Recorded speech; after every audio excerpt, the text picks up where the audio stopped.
លើកដៃគោរពបង្គំថ្វាយ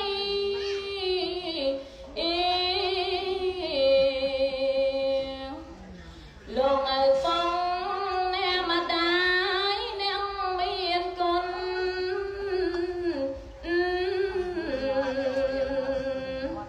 បង្កើតរូបកាយកូនជាមុនអោលោកអើយមានគុណអើយពុនប្រមាណជាកតញ្ញូរបស់កូនអើយតបស្នងសងជូនកូនក្រុមប្រានលៀងតកំហងខំប៉ុនមានលៀងបាបមកឲ្យបានអើយកុំសេងសល់ជីវិតឪពុកនឹងអ្នកម្ដាយ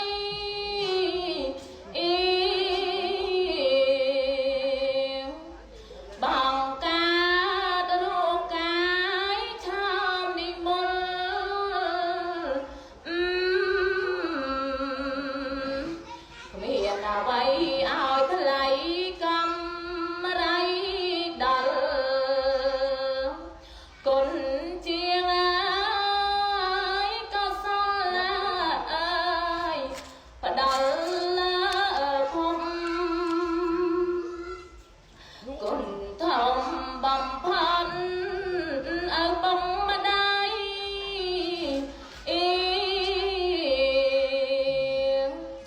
ជាងពេញ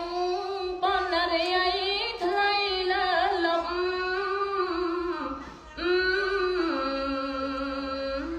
បង្ហាញបង្រៀនកូនសំគ្រប់ឈឺស្កាត់ណា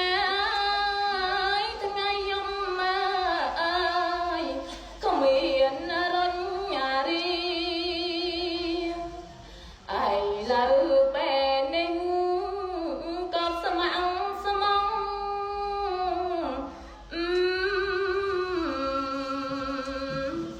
នឹងឡើ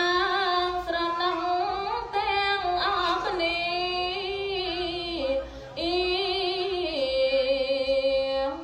វ័យម៉ែនឹងឪត្រូវ